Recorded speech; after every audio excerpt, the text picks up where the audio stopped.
တခါကလူတယောက်ဟာယထာမိဖို့အတွက်ဘူရာယုံလေးကိုအပြေးအလွှားသွားနေပါတယ်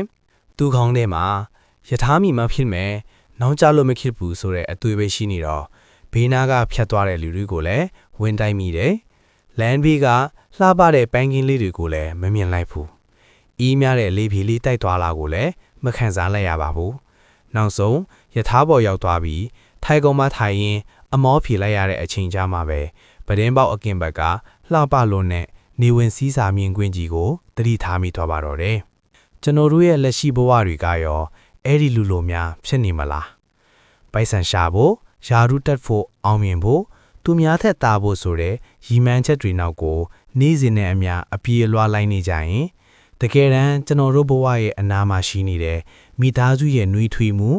မနက်ခင်းကော်ဖီလေးတစ်ခွက်ရဲ့အရာသာကျမ်းမာစွာအသက်ရှူခွင့်ရနေတဲ့ပစ္စုပန်အချိန်လေးရဲ့တန်ဖိုးတွေကိုမီလီယံနီးတကြပါတယ်ဒီလိုပြရာခတ်နေတဲ့လောကကြီးထဲမှာစိတ်အေးချမ်းမှုကိုဘလို့ရှာဖွေမလဲဆိုတာကိုကိုရီးယားစင်ဗုဒ္ဓဘာသာဖုံးတော်ကြီးဟေမင်ဆူနင်ကသူ့ရဲ့ကဘာကျော်ဘက်ဆစ်လာစာအုပ်ဖြစ်တဲ့ The Things You Can See Only When You Slow Down စာအုပ်မှာအေးချမ်းတဲ့စာသားလေးလေးနဲ့လမ်းညွှန်ပေးထားပါတယ်စာအုပ်အထူးကြီးတွေဖတ်ဖို့အချိန်မပေးနိုင်နဲ့မအားလက်တဲ့မိတ်ဆွေတွေအတွက်ရည်ရွယ်ပြီးဒီစာအုပ်ရဲ့အဖိုးတန်ဆုံးသောဘဝသင်ခန်းစာအနည်းချုပ်တွေကိုမျှဝေပေးလိုက်ပါတယ်နော်ဒီစာအုပ်ဟာတင့်ကိုချက်ချင်းကြီးချမ်းသာသွားအောင်မြင်သွားအောင်လုပ်ပေးမဲ့စာအုပ်မျိုးမဟုတ်ပါဘူးဒါပေမဲ့တင့်ရင်ထဲမှာအမြဲတမ်းလောင်ကျွမ်းနေတဲ့ပူလောင်မှုစိုးရင်တော့ကနဲ့ဖိစီးမှုဆိုတဲ့မိတောင်နီကိုရီအေးအေးလေးတစ်ခွက်လောင်ချလိုက်သလိုငြိမ်းချမ်းသွားစေပါလိမ့်မယ်ပြဿနာတွေအခက်အခဲတွေကြုံလာတဲ့အခါ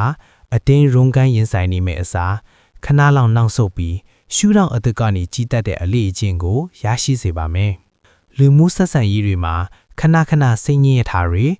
ကိုအပြည့်တင်တတ်တဲ့အကျင့်တွေကိုပြုကင်းပြီးနှီးကွေးခြင်းရဲ့အလှတရားကိုလက်တွေခန်းစားလာတတ်အောင်သင်ရဲ့တွေးခေါ်ပုံ mindset ကိုလုံးဝပြောင်းလဲပေးသွားမှာဖြစ်ပါတယ်ဒီစာအုပ်ထဲမှာအနားယူခြင်းလူမှုဆက်ဆံရေးချစ်ချင်းမေတ္တာဘဝနဲ့ခွင့်လွတ်ခြင်းစတဲ့အပိုင်းတွေကိုခွဲခြားရေးသားထားပါတယ်အဲ့ဒီအထက်ကမှာကျွန်တော်တို့နေ့စဉ်ဘဝမှာအသုံးဝင်ဆုံးဖြစ်မဲ့ key lessons တွေကိုထုံနှုတ်ရှင်းပြပေးပါမယ်နော်တခုလောကကြီးကမြန်နေတာလားသင်စိတ်ကမြန်နေတာလား Is the world busy or is your mind လောကကြီးကအယိုင်းရှုပ်ထွေးတယ်အလို့တွေအယိုင်းများတယ်လို့ကျွန်တော်တို့မကြာခဏညှိထွားတတ်ကြပါတယ်တကယ်တမ်းကျတော့လောကကြီးမှာသူ့အလိုလိုသတ်မှတ်ထားတဲ့အမြန်နှုံးဆိုတာမရှိပါဘူးလောကကြီးကိုကိုယ်စိတ်ဆိုတဲ့မန်ဘီလုံးကနေတခြားကြည့်နေကြတာပါကိုကစိတ်ရှုပ်နေတယ်ဒေါသထွက်နေတယ်ဆိုရင်ဘေးနားကကလေးဆော့တဲ့အတန်လေးတကြိုင်တောင်စူးညောင်းတယ်လို့ထင်ရပါတယ်ကိုကစိတ်ချမ်းသာပြီးပျော်ရွှင်နေတယ်ဆိုရင်တော့ကားဟွန်းတန်တွေတောင်တချင်းတန်လို့ဖြစ်နေတတ်ပါတယ်ဒါကြောင့်အလုပ်တွေပြီးစိတ်ဖြီရှိလာပြီဆိုရင်လောကကြီးကရှုပ်နေတာမဟုတ်ဘူးငါစိတ်တွေရှုပ်နေတာဆိုတာကိုအရင်ဆုံးသတိပြုပါအလုပ်တွေကိုခဏချထားပြီးမျက်စိမိတ်ဝင်လီထွက်လီကိုတတိထားပြီး3မိနစ်လောက်အသက်ပြင်းပြင်းရှူကြည့်လိုက်ပါတင်းစိတ်လေးငြိမ်ချသွားတာနဲ့တပြိုင်နက်ပြာရာခတ်နေတဲ့လောကကြီးလဲတင်းရှိမှရက်တန်းသွားတာကိုအံ့ဩစရာတွေ့ရပါလိမ့်မယ်တင်းစိတ်ကအနားယူမှာလောကကြီးလဲအနားယူမှာပါနှစ်ခုစိတ်ခံစားချက်ဆိုတာဖြတ်သွားတဲ့တိမ်တိုက်တွေပါ Emotions are passing clouds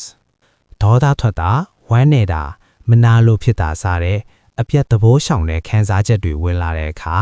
လူတွေကအဲ့ဒီခံစားချက်တွေနဲ့ကိုတသားသေးသေးထားလိုက်ကြတယ်။စုနင်းကတော့အဲ့လိုမလုပ်ဖို့ဆုံးပါပါရဲ့။တင်းစိတ်ဟာကြီးမားကျယ်ပြန့်တဲ့ကောင်းကင်ကြီးချစ်ပြီးခံစားချက်တွေဟာအဲ့ဒီကောင်းကင်ဘော်ကဖြတ်တန်းသွားတဲ့တိမ်တိုက်တွေသာချစ်ပါတယ်။အလုတ်ခွင်မှာတထေးကကိုအထင်လွယ်ပြီးစူလိုက်တယ်ဆိုပါစို့။အဲ့ဒီအခါမှာရင်ထဲမှာဒေါသတွေဝမ်းနေမှုတွေအလုံးလိုက်အရင်လိုက်တက်လာပါလိမ့်မယ်။အဲ့ဒီအချိန်မှာငါဒေါသထွက်နေတယ်ငါပြန်ဖြိုးလိုက်ရမလားဆိုပြီးတုံ့ပြန်မဲ့အစားခဏလေးရက်ပြီးကိုယ်စိတ်ကိုအပြည့်လူတစ်ယောက်လိုလမ်းကြည့်လိုက်ပါ။အော်ငါရင်ထဲမှာဒေါသဆိုတဲ့တိမ်တိုင်မဲကြီးရောက်လာပြီပဲလို့စောင့်ကြည့်လိုက်ပါ။တိမ်တိုက်ဆိုတာဘယ်တော့မှတနေရာမှာရပ်မနေပါဘူး။လေတိုက်ရင်လွင့်သွားမှာပါ။အဲ့ဒီလိုပဲတင်းရဲ့ဒေါသကိုတိတိမတ်မတ်လေးစောင့်ကြည့်နေလိုက်ရင်ခဏကြီးအလိုလိုပျောက်ကွယ်သွားပါလိမ့်မယ်။၄ လူမှုဆက်ဆံရေးမှာကွက်လက်လိုအပ်ပါတယ် The importance of space in relationships လူတွေကချစ်ရင်အရန်ဂရုစိုက်ကြတယ်အနားမှာပဲအမြဲနေကျင်ကြတယ်ဒါပေမဲ့မီးဖို့တစ်ခုမှာထင်းတွေကိုအရန်ကြက်သိပ်နေအောင်ထဲလိုက်ရင်လေဝင်လေထွက်မရှိတော့ဘဲမီးငိမ့်သွားတတ်တယ်လို့ပါပဲဆက်ဆံရေးတွေမှာလည်းအချင်းချင်းကြားမှာကွက်လက်လေးထားပြီးဖို့လိုအပ်ပါတယ်လေမယာချစ်ချင်းရင်စည်းတာဒါမှမဟုတ်မိဘနဲ့သားသမီးဆက်ဆံရေးတွေမှာပြဿနာအများဆုံးတက်တာကတစ်ဖက်လူ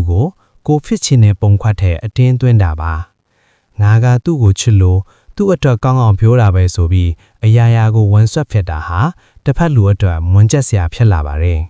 စစ်မှန်တဲ့ချစ်ချင်းမေတ္တာဆိုတာသူ့ကိုဖြစ်ချင်တဲ့ပုံခွက်ထဲအတင်းသွင်းတာမဟုတ်ပါဘူး